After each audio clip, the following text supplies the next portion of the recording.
Hey everyone, welcome to another awesome live stream with our founder Shashank and Martin, CBO of Peaq. Hey Martin, welcome. Welcome Shashank. Yeah. Thank you so Uh, much. yeah. Hey, Martin. Nice to have you here. So we can probably start with explaining what peak is. We had this discussion before the call, but I'll need to ask you to just repeat it a bit. Of course. First of all, thanks a lot for having us.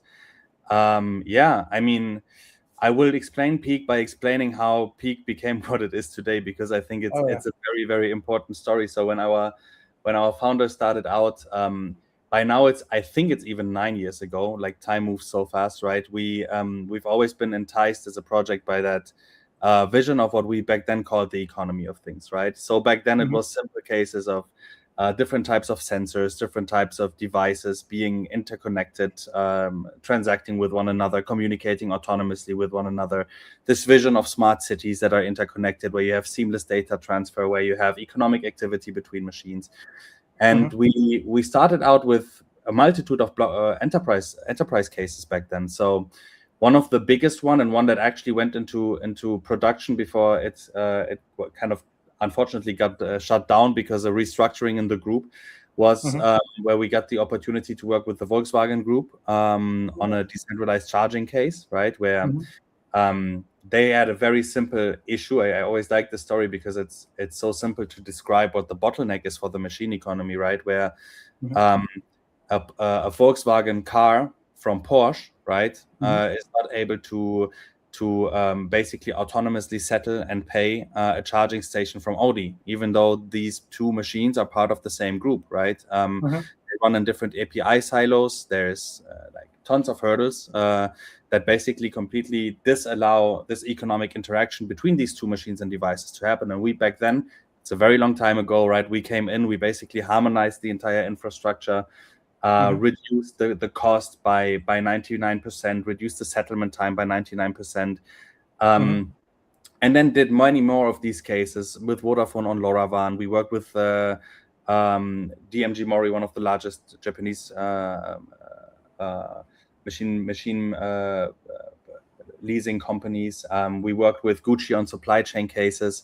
And basically came in and in these small economic models, right, kind of came in, harmonized the infrastructure, and enhanced the efficiency, and then at some point just realized, okay, like, you won't be able to facilitate a global interconnected machine economy by breaking down silos within these enterprises. What you need is an open network that any robot, any machine, and any device can plug into. And for us, the vision for Peak has always been this idea of building the layer infrastructure, the coordination framework for the machine economy. And then we decided 4 years ago, I think, to build Peak as we got to know it, and how it became popular, as like this layer one for the machine economy, right? Where basically you have a key differentiator, which is that we provide a predefined stack, which is what we believe is needed within an infrastructure for a machine to do business, right? Which is an identity, a credit score,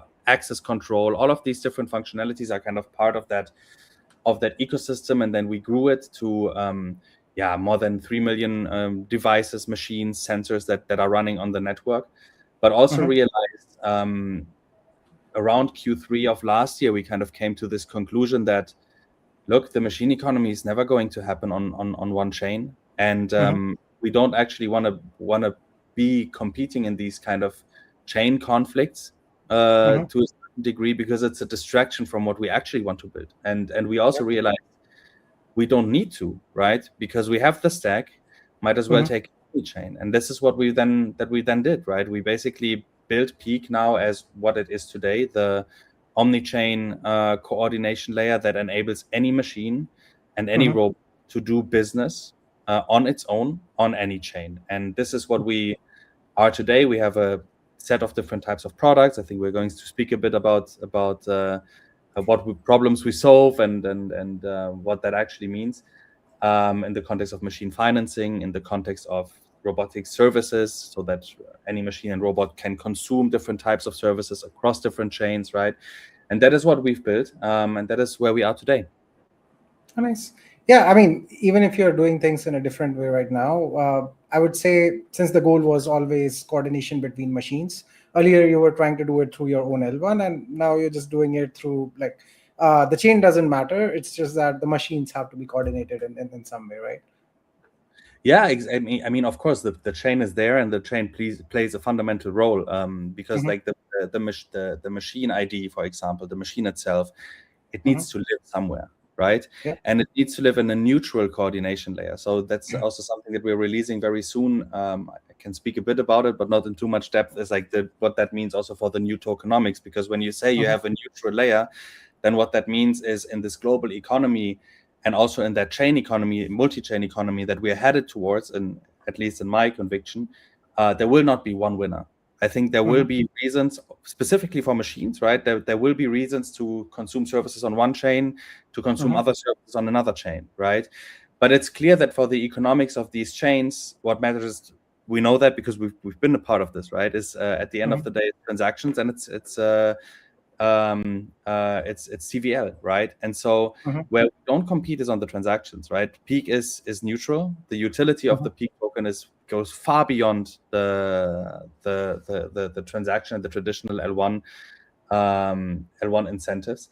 But without this neutral coordination layer, what we build is actually not possible. And so as you say, all the stack, everything, the chain exists, right? Of course, you can build like on any other chain with the added utility of having the Peaq IDs, with having the universal machine time, the role-based access control, the entire Peaq OS stack that we recently released, right?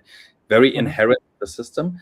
But the moment where you install Peaq OS, you are omni-chain. And that is really what I think matters, because any builder is not bound anymore by the very natural boundaries that you have when you go to a fairly young new ecosystem, right?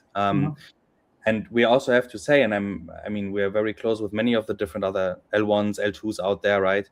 I mean, this fantastic work has been done on scaling the networks. Fantastic work has been done in achieving higher transaction throughput. The technology has matured to a degree that is like just 2 or 3 years ago has been, not to be expected, right? And so we now are really partners to all of these different infrastructures, and that is good, because at the end of the day, our client, if we want to call it this way, is the machine, is the robot, right?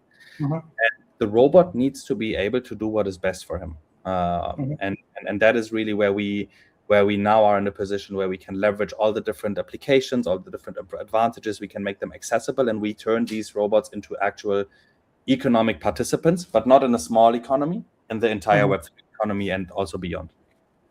Oh, nice. I mean, it's great to see that. I mean, only recently we have started talking about agents using blockchains, but you guys have been around for like 9 years, and your initial vision has been the network that is meant for robots. I mean, robots are agents. So yeah, great to see like the term is finally catching on. General question which everyone asks: why do robots actually need blockchains? Why can't they transact on the traditional infrastructure? Yeah, it's the critical question, right? I think this is and this was the eye opener for us back in the days, right? When we were working with all of these enterprises.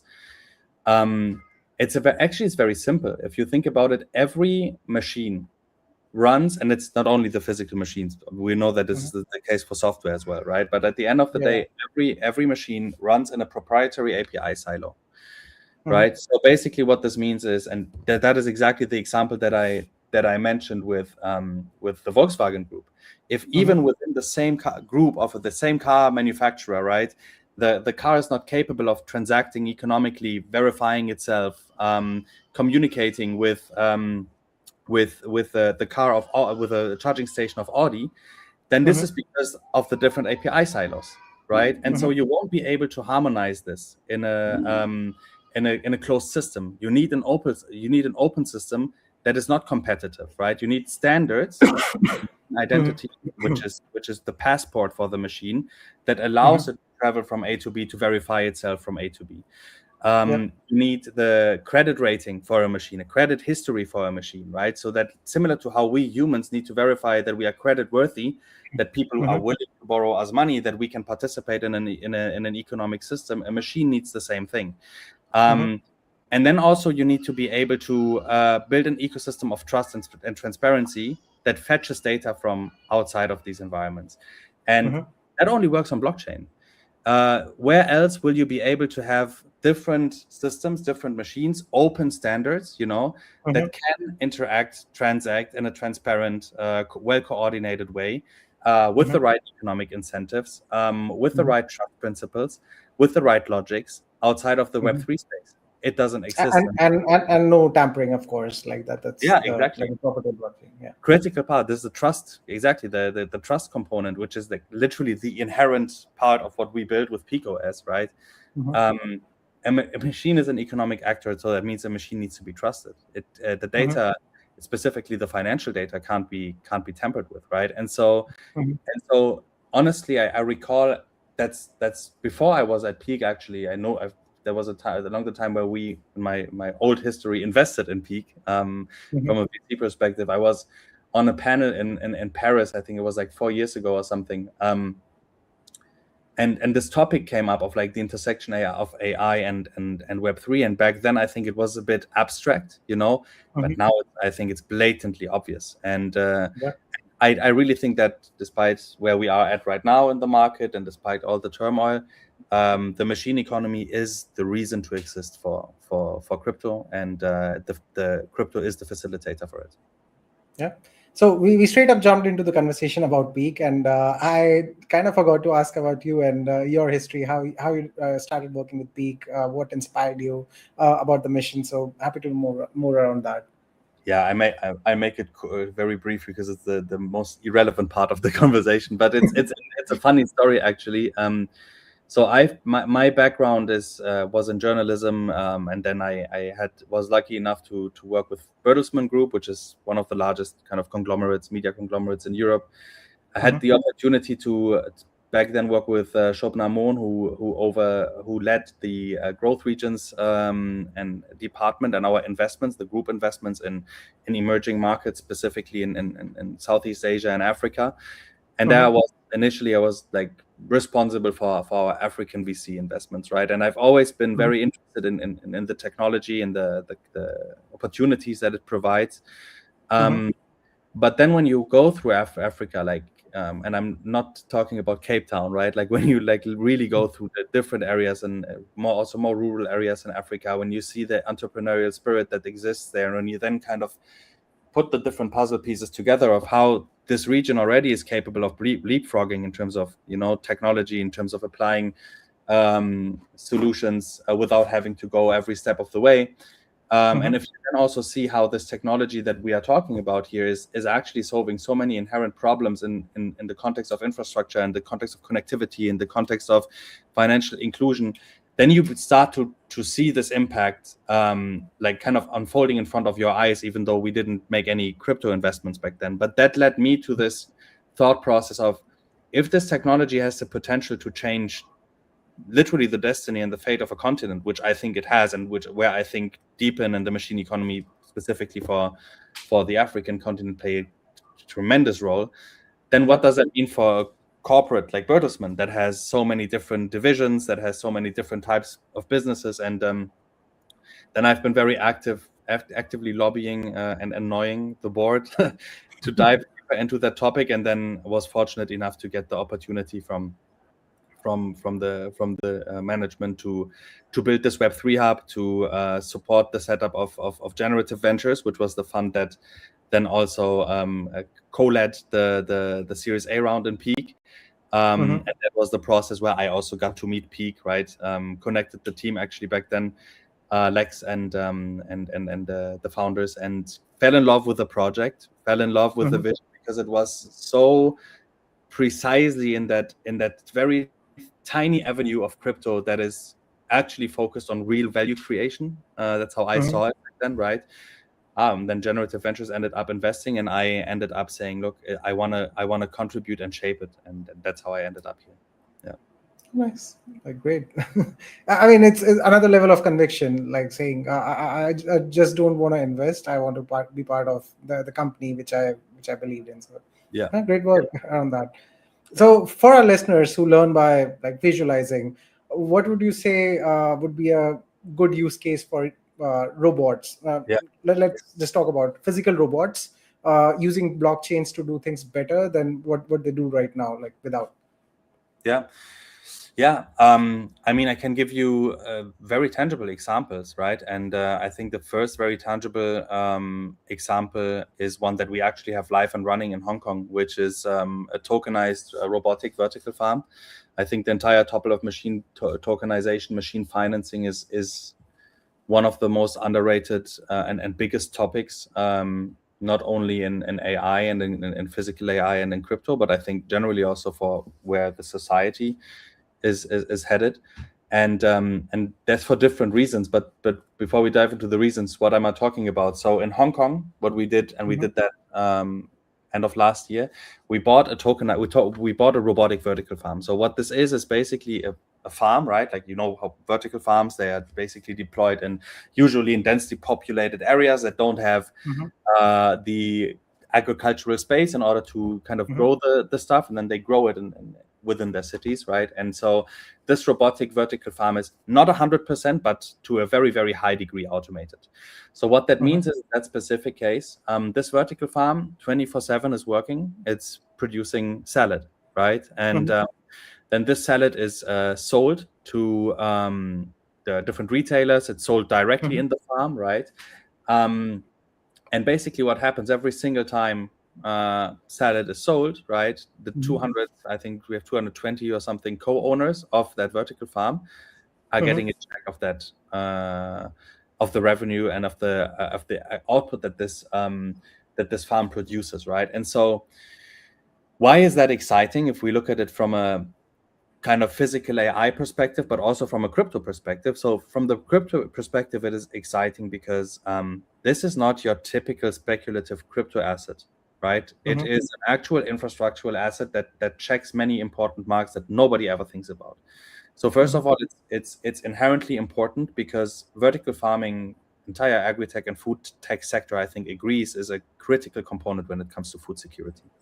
Because it's literally for countries that are kind of locked out of certain agricultural or geo-economical requirements, they can't really grow a lot of the stuff on their own, so they are heavily dependent on food imports, right? And so them being able to decouple from that dependency it's a huge topic and a big driver. Now, you don't want critical infrastructure like food to be centralized. Ideally, in a perfect world that we all, I think, believe in, you decentralize it.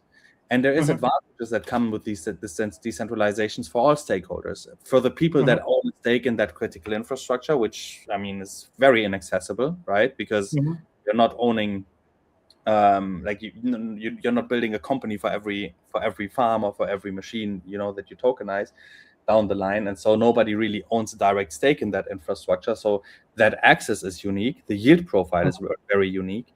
But then also for the manufacturer, there's huge advantages, and that goes into this direction of machine financing, because them being able to get the capital in order to scale their infrastructure in an environment that is obviously high interest, that is very volatile economically, it solves a huge problem. And we have piloted this. The farm is reliably producing its salad. It's reliably selling the salad to the people, and that is where the next component comes in. It's not your crypto bro that is trading a salad. It's your 80-year-old, whatever, grandma in Hong Kong that buys the salad. So the liquidity that comes into the system through this machine is net new liquidity for the Web3 ecosystem. And this is, I think, how we need to think about this. The machine economy is not, and that is a fundamental difference, it is real physical infrastructure. The majority of any global value creation at the end of the value chain goes down to something physical. Not everything, but a big chunk of this, right? And the money that is coming in is not the money that has been within our crypto ecosystem before. It's net new money that is on-ramped and that basically participates in the system. And so if you think about what that means in reality, so this farm, we've shown that already, right? The some of the yields are automatically reinvested in trading strategies. The farm employed in the robot money agent that was incepted by Lex Sokolin and Generative Ventures, which is basically an agent treasury manager for productive economic agents, right? So it is an agent that is a quant for a physical agent that is a vertical farm, right? And so what you see emerging is almost like a similar economic framework that we have as humans, but it's emerging now for machines. And this is exactly where on all of these layers, the infrastructure itself, the tokenization, making it a financeable asset, making it an economic participant by providing EcoS, which is the identity stack, which is the credit rating, right? That proves, okay, the machine has this and this uptime, etc. But then most importantly, the entire kind of scale ecosystem, as we call it, with all the different omni-chain services and money markets and capital markets, similar to how we have it as humans, right? And so that's a very tangible example of something that is live in the real world. And then we've recently demoed many cases, one with the LG service robots in a hotel environment. We demoed that in, of course, we're going to show this. This is going, we can't disclose too much, but of course there will be some stuff happening also with the real robots, right? Down the line, where we basically demonstrated co-owned service robots in a hotel environment, where through the system that exists, for premium service tasks, the perfectly suited robot in terms of charging level and distance to the room is basically automatically selected, conducts a certain task, gets paid for it, holds funds and escrows between the different participants. We have cases that we demonstrated last week, actually just last week with Akash, right, where a robot basically autonomously bought compute from Akash through our system to execute a task that goes beyond its internal capacity, because obviously like the machine is always limited to what can run on the machine, right? So it basically consumed additional compute. We displayed that in the simulation environment, and many more cases that you can also find on our homepage. But these are examples of things that we have already on the system beyond the deepened stuff. Of course, there's a lot more, and there will be much more, and there will be also stuff in production in the very foreseeable future. Oh, nice. Yeah, I mean, I had this similar discussion with one of our previous guests where we discussed how when people imagine about robotics, it's like buying a robot who does your dishes or does some task and it's kind of done. But when you do this as scale as a business, it doesn't really work like that. There has to be some capital coming in to actually buy the robots. There's capex there, and you have to pay interest on the money you're borrowing. And then the system has to work in a way that you're able to pay it back and some more. And then it has to generate enough value. You have to monitor it from time to time. So that is the whole economy that has to go in place to actually make that work. The robot itself is just one probably important part, but like still a small part of making the whole system work. So great to see blockchains actually being used to power physical agent economy. Robots are physical agents in a way. So like great to see that. How do you see that evolving? How do you see that scaling up from producing salads to like doing everything at people's homes? I think you mentioned one thing actually, which is the capital side, right? And I think we need to really double click on it, because I think it's one of the most underappreciated challenges that that people see, right? And financing, honestly, is a huge bottleneck, right? Because and it's different things, right? So when we speak about the scale, maybe to start with this, right? The reality is that to a degree, it might sound weird, but like to a degree, the economic integration of a robot is actually much more progressed than like, let's say, the physical side, right? So the entire concept of like collecting edge training data for a humanoid to actually be able to do edge tasks, right?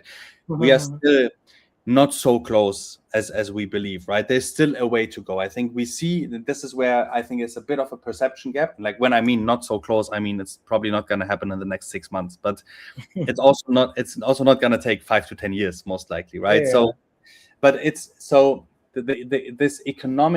this huge machine economy where you have like a drone transporting a package, dropping it off with a humanoid robot who then kind of automatically authenticates with a football stadium to bring so that the gates open, and then in every task there is like a paper access or paper use transaction.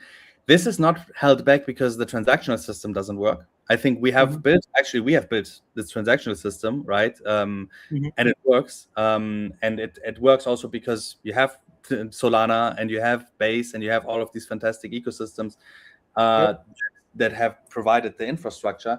But really, the robots need to be able to like really sense their environment. Like right now, would you put a humanoid in an elevator with people in it? Probably not, you know. So this is one big bottleneck. But then, and this is the more interesting one, when it comes to the specific cases, like what Figure has recently demonstrated, these robots are extremely performant. And nevertheless, you rarely see them being scaled beyond pilots. And the reason for that is that financing is a major bottleneck. And that is also where kind of tokenization comes in, right? Because if you think about it, so pilots and actual fleets, they get funded by completely different parts of the capital stack, right? So those that would fund a pilot, the money, the budgets come from the innovation departments, right? They are small, they are optional, they get written off against like R&D and a robotics company that can land a pilot at a Fortune 500 company without anyone in finance even looking closely into it. That's a case that happens all the time, right? That's possible, right? But fleets obviously are different. You mentioned it yourself. Fleets need capex, they need debt, they need bank financing or leasing, they need to be underwritten by risk models. But then these risk models from these banks, they were designed for forklifts and not for humanoids, right? So if you then think about what is it that a humanoid in 2026 basically need in order to be deployed, the entire framework doesn't exist, right? We don't know what the residual value is for a humanoid. Nobody knows. Maintenance history is unproven. There's no actuarial data for the insurer. There's no secondary market. So even when the pilot works, what you see is the customer can't even get someone to finance it because the prerequisites are missing. And this is we've seen this in many cases. You can see that the vendor ends up carrying that risk on its own balance sheet, right, through different types of models, and it works for like one BMW case. It works for one Toyota case, you know. But would that work for tens of thousands of mid-market manufacturers? Of course not, right? And specifically, if you think about, because these are also the cases that we are very actively involved in. Like if you think about SMEs, hospitals, hotels, stadiums, farms, right? The buyers who would benefit the most from automation, they don't fit the equipment finance template. And this is where tokenization really comes in. And actually, there is one example that's not like, it's not perfect, but it goes into the same direction, right? Because at the end of the day, what is the machine, right? The machine is a living thing that consistently aggregates and consumes information, you know, in a very transparent way if it's set up the right way. It has data that is extremely valuable, right? And so one case that I think explains this, and that to me, when we did research, was a big eye-opener. Do you recall, like in 2020, when kind of COVID hit, right? The entire global aviation was like grounded, right? And American Airlines back then was in trouble because, of course, no flights, right? Share price dropped. And then I think the company was worth 6 billion or something. Like it really, really went down from its all-time high valuation, or even from the valuation pre-COVID. But their credit card business was worth more than the entire net worth of their whole company. Exactly, right? And so what they then did was they basically used their loyalty program, right? They used this what is it called, this American Airlines Advantage program or something, right? They used this the loyalty programs, like with is basically the frequent flyer miles, right? The member data, the different credit card agreements that they have with like the Barclays or whoever, right? And this business, which at the end of the day, if you think about it, is like it's an IP business, right? It's not the airplane, it's not the flight service, it's the data, the data layer, the contractual raise, the IP. And they raised, on top of that, like $10 billion in secured notes against this as a collateral, right? Yep. So what does that tell us? If you think about the robot, right? A productive robot, of course, it's not a loyalty program, but a productive robot basically generates exactly the same kind of asset on top of the physical hardware, which is continuous, auditable, telemetry, operational telemetry, like hours of data consistently, tasks completed, revenue that is earned, maintenance events, all of these things, right? So every shift kind of gives you a productive, verifiable record of what the machine did and what it earned, and that is where tokenization comes in. Like I think it will wrap that up at scale in a way where through the core elements like the verifiable identity, the credit rating I've talked about, right? You will be actually able to finance machines in a way that you were not able to finance them before. And I really think that this is beyond the fact that you have the obvious value propositions for AI agents running on chain. Physical agents being financed on chain, I think, is the much bigger market to a certain degree, because it's tied to the agents, right? But also it makes a bank down the line, not yet, but I think down the line it will make a bank redundant, right? And so that is really something when you ask, okay, what is the biggest bottleneck? Really, the biggest bottleneck outside of the robots still being a bit clunky is in financing. Okay.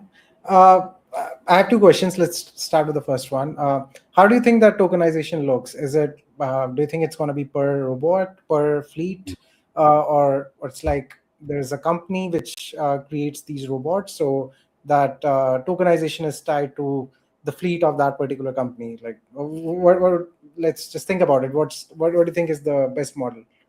I think there is no base model. I think there will be, similar to how you today have different types of financial products, you will have different types of machine financing offerings, right? So I think it starts at the baseline level, that you will have a new breed of entrepreneurs that want to raise money on chain, right? They have different requirements, because the capital requirement in a hardware business is much more imminent than it is in a typical software business, right? And if we want to see this explosion of innovation, then we need to have financing models that enable the equity financing, or in that case the token financing for these types of builders, right?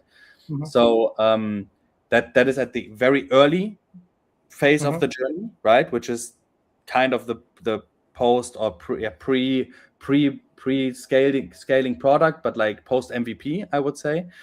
Then you have the IMOs, these initial machine offerings, like what we have with the tokenized vertical farm. We have these different claw machines that we have that were deployed across also countries in Asia, which can also be steered remote. It's quite a funny business, actually.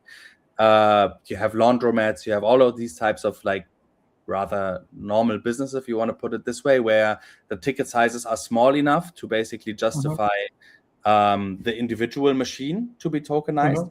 But then and I think it really depends on the appetite, and it always also depends on the individual asset, right? I think this is ticket sizes maybe between, like, let's say $50,000 and like maybe 2 million, right? This could be solar panels, right? We've seen that in the past. It's not like this. Nobody has tokenized solar panels before, right? I think that has happened in the past quite frequently. Wind parks. But you can put this on the actual machine level, and that is very interesting. But then when we speak about the large scale financing, where the global interest environment is the bottleneck, there it will be the fleets. And nevertheless, even when it's the fleets that is going to be financed, and not the individual machine. Nevertheless, the individual machine will need to become a part of the system, because you need the telemetry data from any individual machine in order to then also provide that competitive offering on the and so in a way, and this is also how we think about it, we can support anyone with any financing product. What matters to us is that OS is on the machine, because otherwise the critical information is just missing in order to then also provide a better, more competitive yield. Yeah, and the beauty of blockchains is that it's an open system, and anyone can create all those financial models. You don't have to be restricted to something that is being offered by Goldman Sachs. You can just create a financing model that suits your needs, and everyone can have their more tailored models based on how they are deploying their fleet. So yeah, it's a win-win for everyone. My second question there was the clunkiness of the robots themselves. Do you think blockchains can help there too, in some way, by probably tokenizing the data or tokenizing the training feed itself, so the robots improve over time? Yeah, 100%.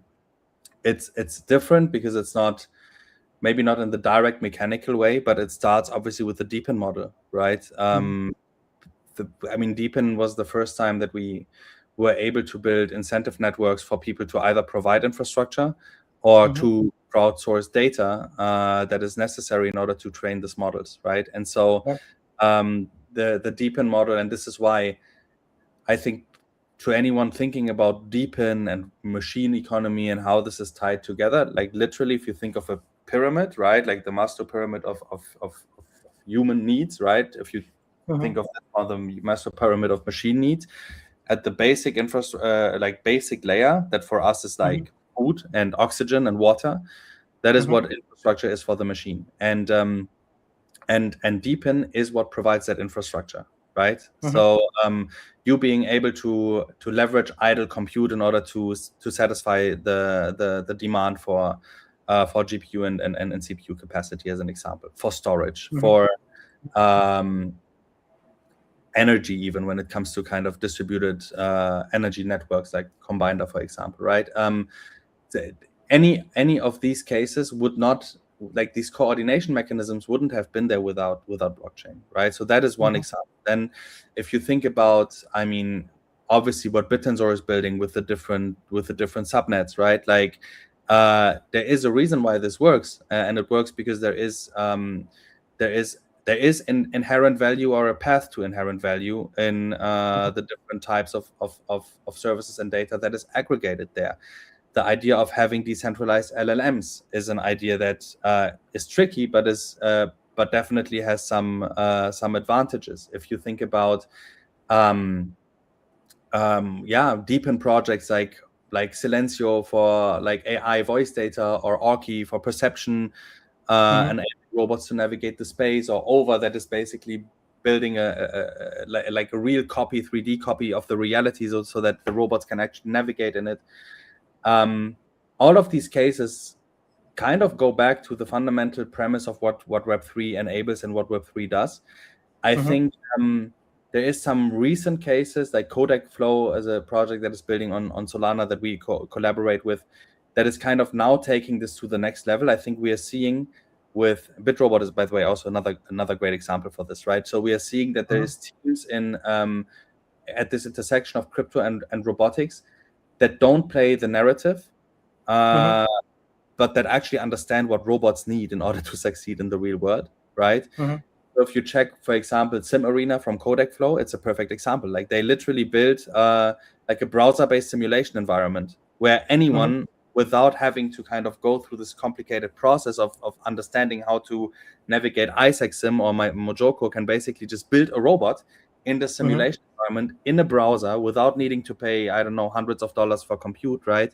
So it's this democratization of access that I think a lot of the value proposition of Web3 is, on the one hand. So the access to capital, making it easy for people to start building and to afford building, raising capital without needing to, basically being rugged from day one by greedy VCs, specifically when it comes to a hardware model.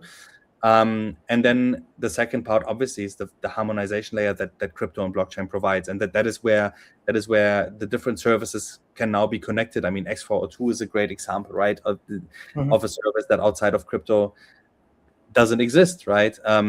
What we built with Robotic SH is another example of connecting different services, leveraging Layer Zero, for example, and other great services, right? So I think it's not so much in the actual motion. It's the training data, yes, but it's at the end of the day, it's the facilitation of economic activity and the coordination of incentives where crypto plays a critical role.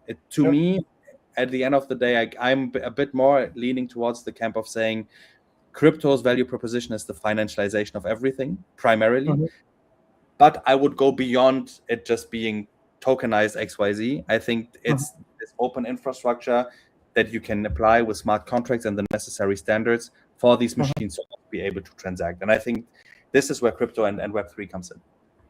Yeah, definitely. Just one last question to sum up what we have discussed. Which direction is the machine economy going, and what can be done or what we should do to ensure it's the right path, and we end up at a place which is good for everyone, good for humanity in general,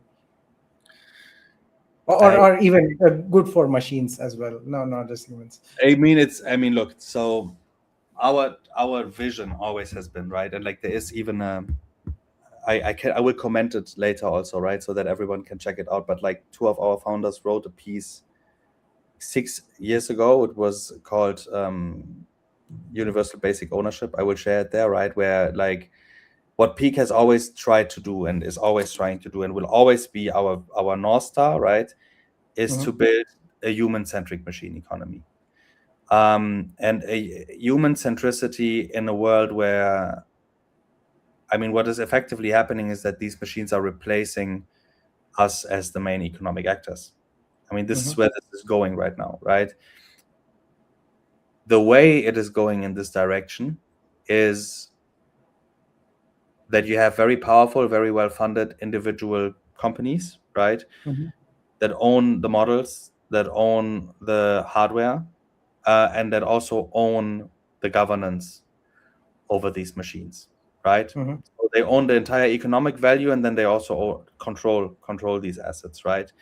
I personally, and now I'm speaking for myself, I literally think that there is a non-zero chance that the path that we are on right now is a very dark one.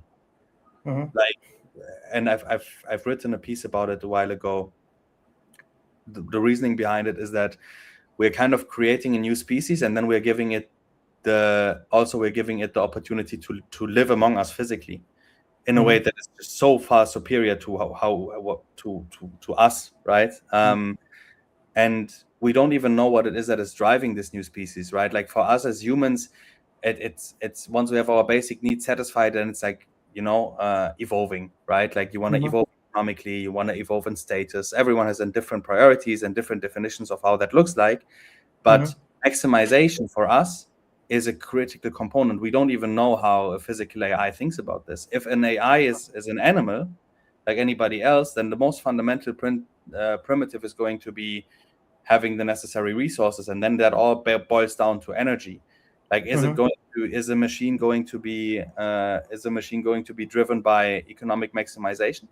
I don't know, So what that means is, and there is a dark path, and I think the way to counter this dark path is twofold.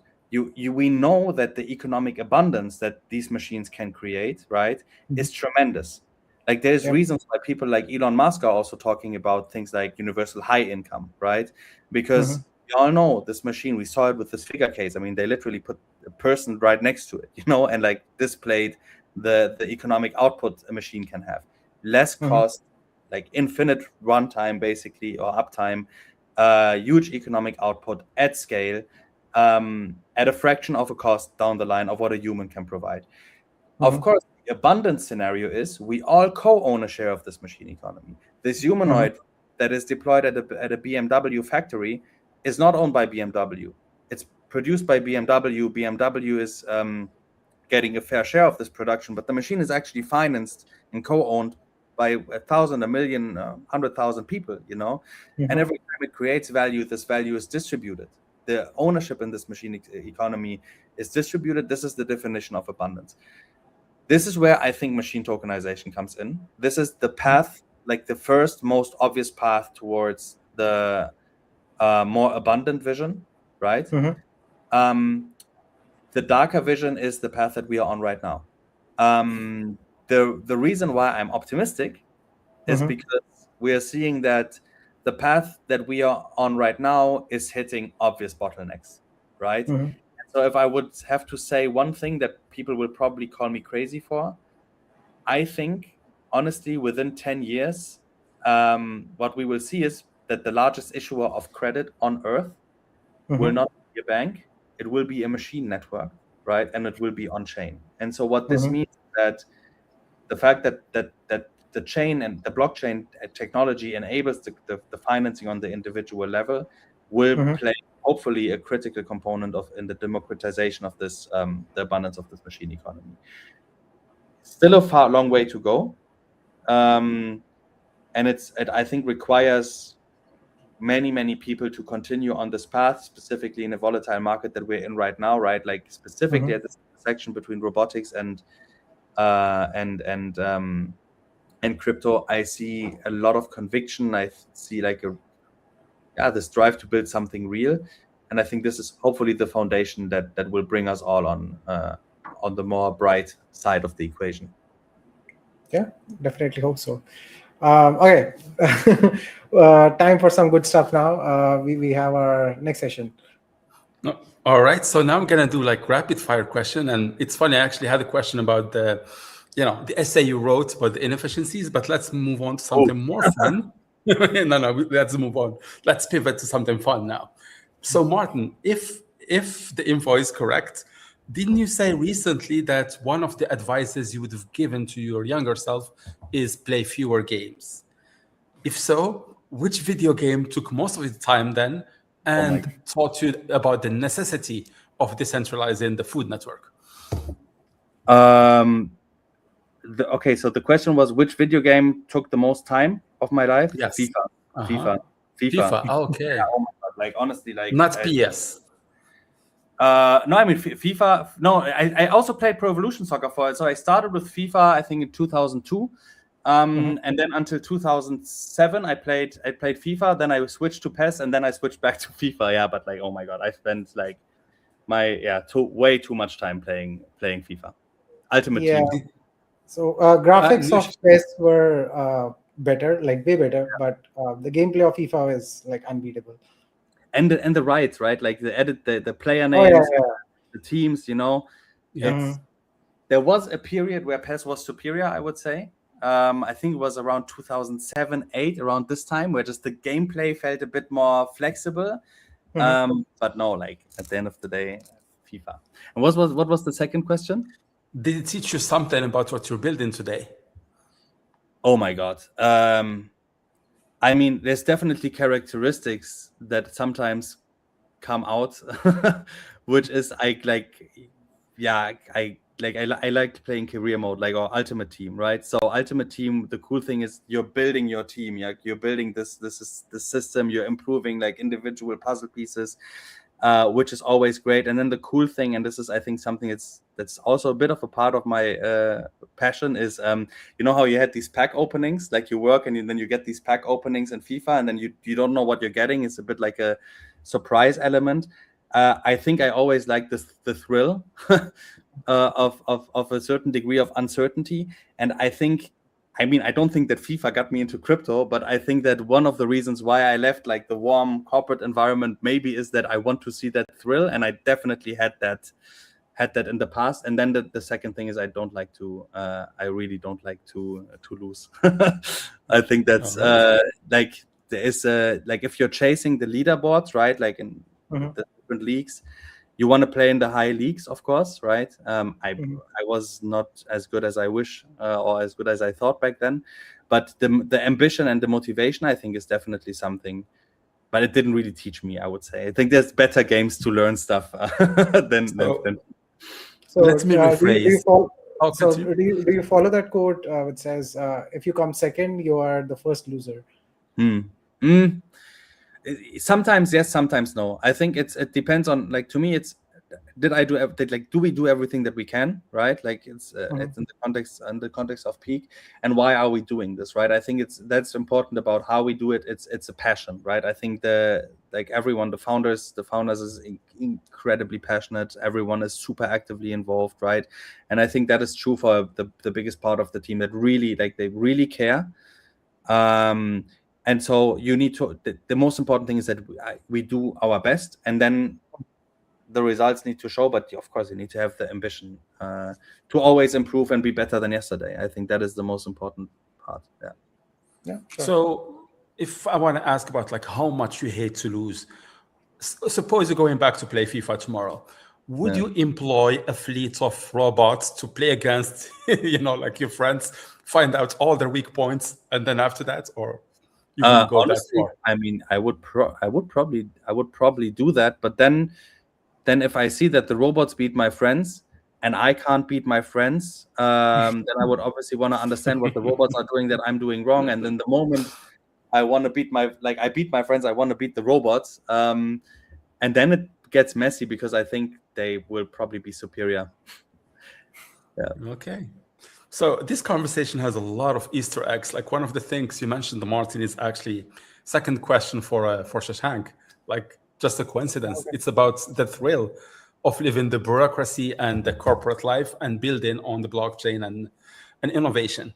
So Shashank, when you were in Goldman Sachs, were there some parts of innovation that you were thinking, I can do this much faster myself, or like in blockchain? Not just blockchain, but like in general per se. I wasn't.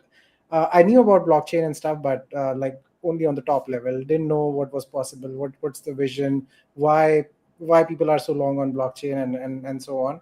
But yeah, in every big firm, they have their own way of doing things, which makes you really well at certain things, but really bad on others. And there's always that trade-off. No company can do everything the best way possible, and same was the case at Goldman. So what they did is, I mean, they're super good at it, and that's why they are so successful. But in other things, of course, you lose that expertise, and there'll always be that bureaucracy to like support some things and not support others. So yeah, that was the case. Okay. How was it actually So- like now? Sorry, just if I may, because yeah, it's absolutely. a super interesting point, right? Like when like in the perception of many, right? And this is there was a part that was but also I also observed there was like this pivotal moment where you saw many people from Goldman, from like Morgan Stanley, Barclays, all the big institutions, like kind of pivoting, opting out of the traditional banking TradFi world, and then kind of actively seeking Web3. Was there like a pivotal moment, or was there one specific app that you kind of stumbled upon where you were like, holy shit, this is like, I need to be more focused on that side of the world? Yeah, definitely. So my background has always been in AI since we were training neural nets back in 2014, and even in Goldman, my team was core machine learning. So we were responsible for deploying AI across the firm. And when I learned more about Web3 and realized the openness of it, the sheer beauty of it, being able to cater to all kind of financial use cases, that was like, yeah, I mean, when AI becomes like more and more intelligent, that's where it will be transacting on, and that's what it will be using. And that was I was like, yeah, I should be building there instead of the TradFi, because that's the future. So Shashank, imagine you're building index, but like with Goldman Sachs rules. How would that look like the process? Oh, we'll launch our next feature. We'll get it vetted by lawyers. We'll get it vetted by a committee of like people who have been in finance for like 30 years. So yeah, it'll take time. Every feature should take about like few months, maybe. Whoa. Okay, that's difference. So this question is for both of you, and like it's a little bit fun. So there's a lot of agents like right now, some trading agents, or like can be like Tesla driving, or can be like writing agents. There's so many agents. If you had to bet, not like your life saving, but like significant amount of one of these types of agents, like one category being efficient, which one do you think is the most efficient right now? I can go first. Yeah, I can go first. So I would say self-driving cars. So I had my first experience with Waymo in SF quite a while back, and yeah, it's just too good.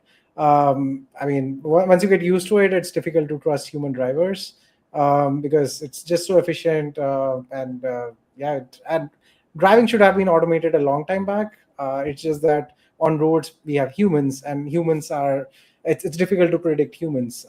So if we only allowed self-driving cars on roads, it would have been done a long time back. But just because we allow humans to drive, that's why it's taking so long. Okay. Yeah, it's hard to argue with this. Yeah. All right.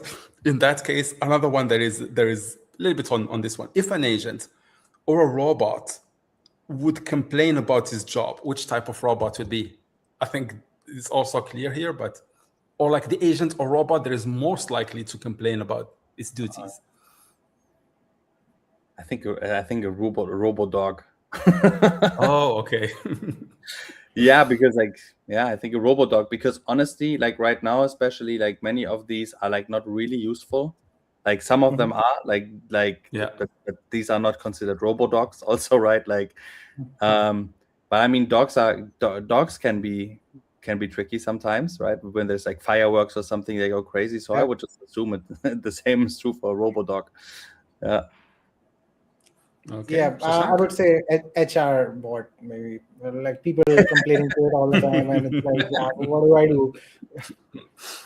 I was thinking the same, maybe Grok, people all the time. Put clothes on this person, remove clothes on this person. All right. So last one, also about robots. So last questions for the day. If the robots become in every household, which is one task that you're so happy to like never touch again? Like you can leave it forever to the robot, like ironing, laundry, dishes. Which one? There's so many of them. Yeah, I mean, there's just way too many of them. I'll say, yeah, do my laundry and do my dishes. I don't even need to think about all these things. Whenever I go to eat, I need the food. And don't just make any food. Predict what I would want to eat right now. Don't ask me. And get that ready for me. Make sure it keeps me healthy, so I don't have to worry about having too many calories and stuff. So yeah, just everything. Like why stop anywhere? So how about the coffee? Would you make it yourself for the pleasure experience? Maybe some days, but like in general, I'd be like, yeah, just bring everything. If anything is not there, why is it not there? Yeah. All right. Martin? I would say the same. I would say everything, like literally everything, like from cleaning, like making sure that everything is where it should be. Like when I leave my room, I want this robot to come in and just clean it up, vacuum and clean it, put the dishes in the dishwasher, so that everything is like super well organized all the time. Because I hate this stuff, right? The one caveat I would say is on cooking. Like 90% of the time it should just prepare my meals, make sure that I get the right macros in, make sure that like I'm well set up.